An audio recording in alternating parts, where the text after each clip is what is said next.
Hello everyone, welcome to our YouTube channel, The Legal Playbook. Today we are going to start the next lecture in the legal history. तो हमने आज क्या cover करना है यहाँ पे एडमिनिस्ट्रेशन ऑफ जस्टिस इन दी मद्रास में कैसे एडमिनिस्ट्रेशन ऑफ जस्टिस हुआ वो आज हम यहाँ पे देखेंगे। तो 1639 टू 1726 का जो पीरियड है कैसे यहाँ पे पीरियड जो है यहाँ पे मद्रास में एडमिनिस्ट्रेशन ऑफ जस्टिस कैसे हुआ वो हम देखेंगे। तो चलो स्टार्ट करते हैं कि administration of justice in Madras. अगर आपको वीडियोस अच्छी लगे तो लाइक करें, सब्सक्राइब करें एंड शेयर करें।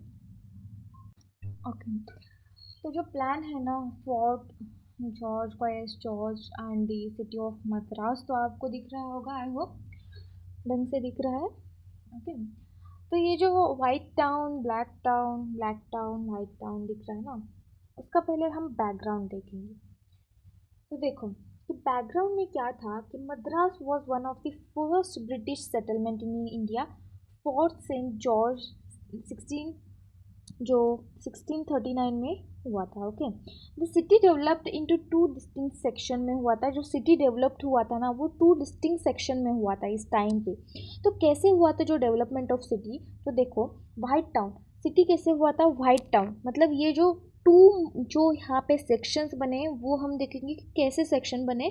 आपको एक पिक्चर दिखाती हूँ, फिर हम आगे देखेंगे कि कैसे यहाँ पे आपको समझने में ईजी होगा। ओके, तो यहाँ पे क्या हुआ था कि वाइट टाउन, तो उसके बाद यहाँ पे बना कि ब्लैक टाउन। तो हम वाइट टाउन देखेंगे सबसे पहले। वाइट टाउन जो था ना यहाँ पे, inside the Fort Saint George occupied mainly by Europeans. British जो थे यहाँ पे ऑफिशियल मर्चेंट सोल्जर। तो यहाँ पे क्या किया, इनसाइड फोर्ट सेंट, ये सारा जो यहाँ पे हमें दिख रहा है ना, ये सारा जो है यहाँ पे वो क्या है, यहाँ पे फोर्ट सेंट जॉर्ज का जो है यहाँ पे सिटी ऑफ मद्रास का सिटी है यहाँ पे ये।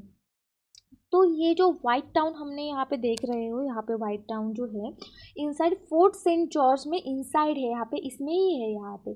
ऑक्यूपाइड मेनली यूरोपियंस, यहाँ पे यूरोपियंस ने क्या किया था, ऑक्यूपाई किया था ये जो मद्रास का थोड़ा पार्ट जो है यहाँ पे ऑक्यूपाई किया था।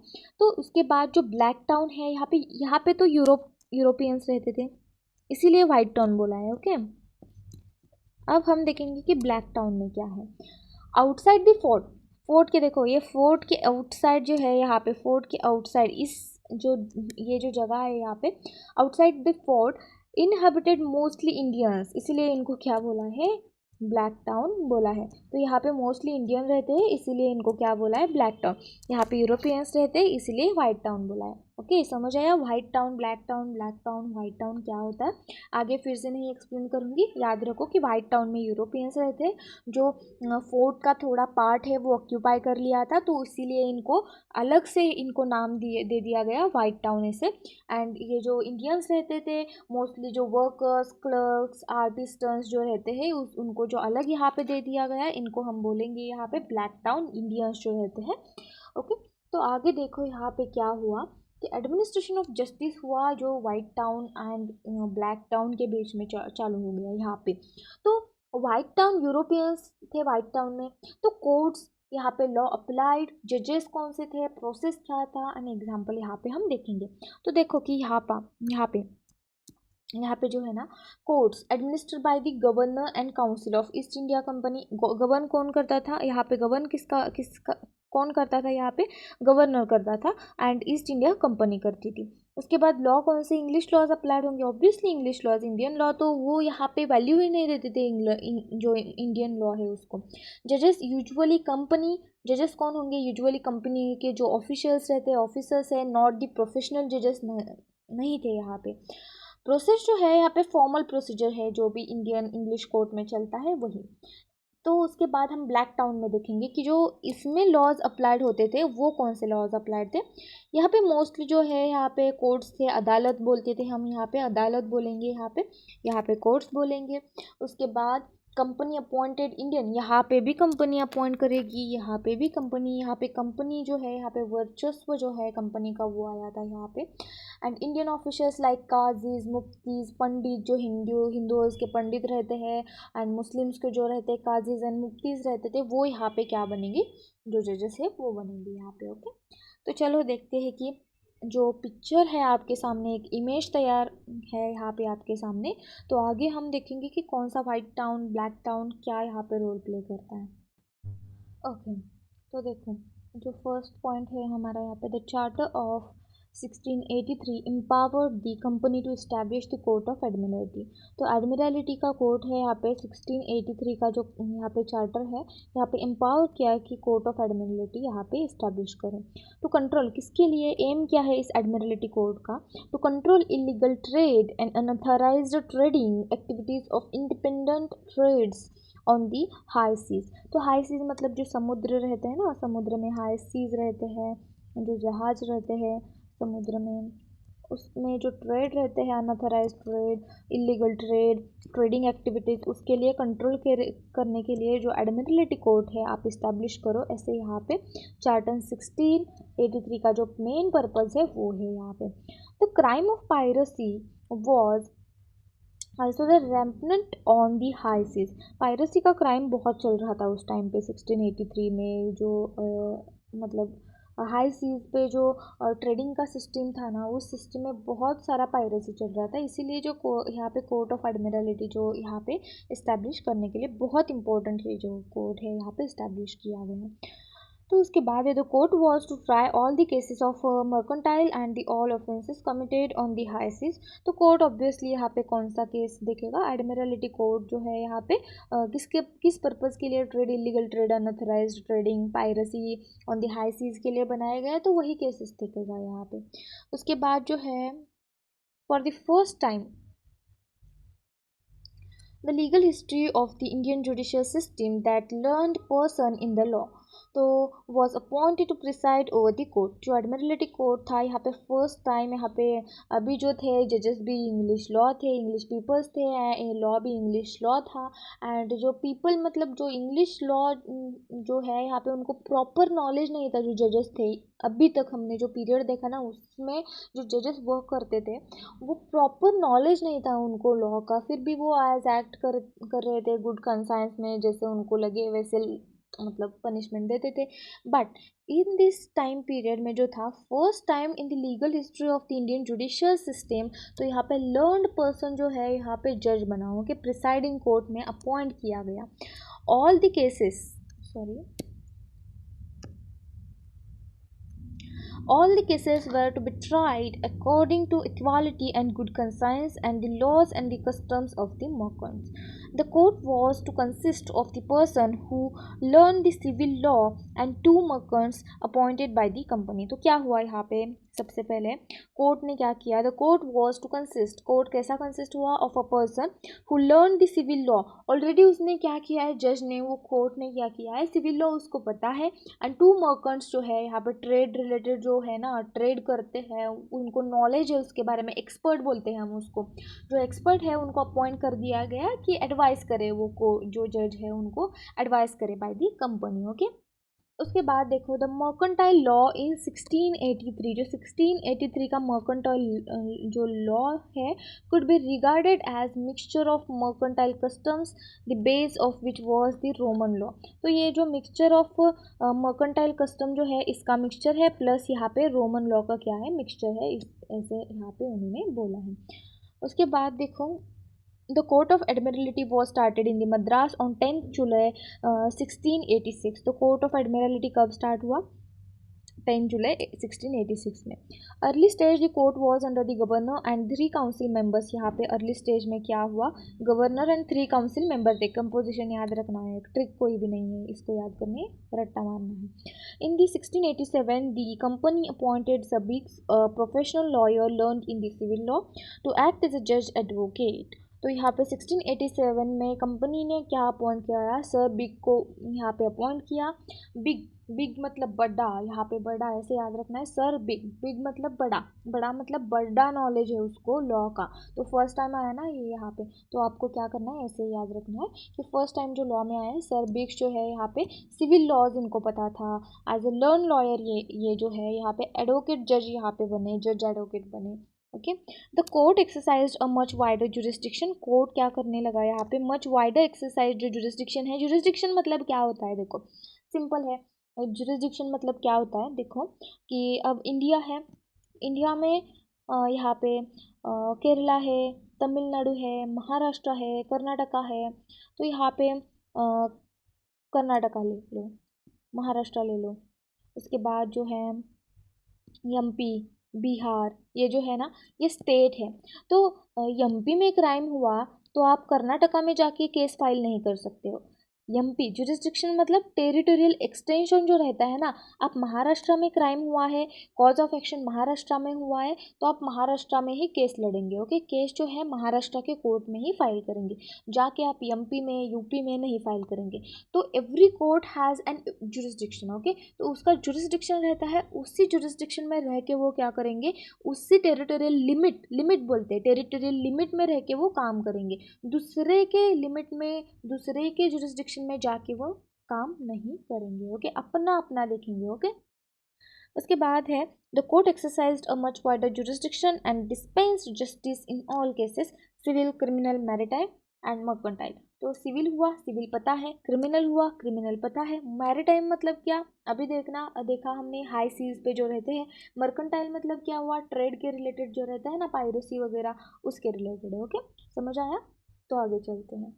अब देखो, a professional lawyer came to the scene to administer justice. अब यहाँ पे प्रोफेशनल लॉयर्स दिखना स्टार्ट हो गए। अभी तो दिखते हैं, सभी प्रोफेशनल लॉयर हैं, लेकिन जो पहला था ना उस टाइम पे, मद्रास के डेवलपमेंट पे टाइम पे, professional lawyer came to the scene, यहाँ पे दिखने लगे professional lawyers administer of justice करने के लिए। The executive gave up the judicial functions in the favour of admiralty.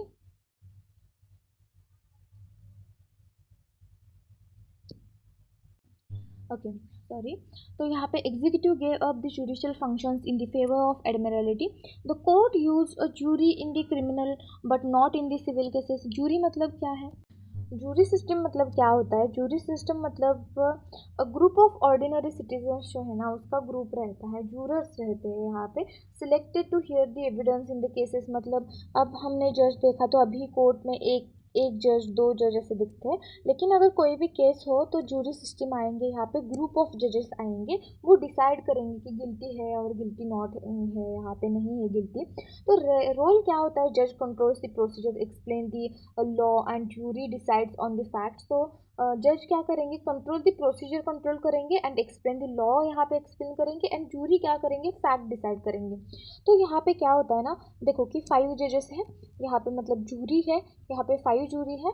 तो यहाँ पे 5 अभी एबॉलिश हुआ है, जूरी सिस्टम क्या हुआ है? एबॉलिश हुआ है, इंडिया में नहीं है। यहाँ पे देखो कि 5 है, यहाँ पे 5 जो है इसमें से 3 जो है फेवर में है और 2 जो है यहाँ पे अगेंस्ट है। तो यहाँ पे मेजोरिटी क्या है? 3 फेवर में, तो इसके जो फेवर में है वो डिसीजन दिया जाएगा, ऐसा रहता है जूरी सिस्टम में। Okay, the court use a jury in the criminal but not in the civil cases में वो जूरी सिस्टम नहीं ट्राई कर रहे हैं। ओके, तो एबॉलिश हुआ, यहाँ पे जो जूरी सिस्टम है वो एबॉलिश हुआ, किस टाइम पे हुआ? बहुत इंपॉर्टेंट केस है, याद रखना है।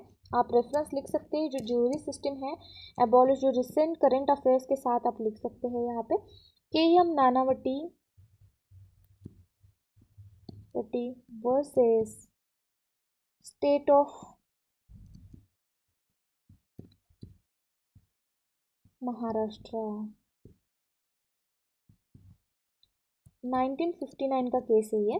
और इसको अगर आपको बहुत ज़्यादा ब्रीफली देखना है तो आप रुस्तम मूवी देख सकते हैं, ये जो है ना सेम एज रुस्तम मूवी है, रुस्तम मूवी।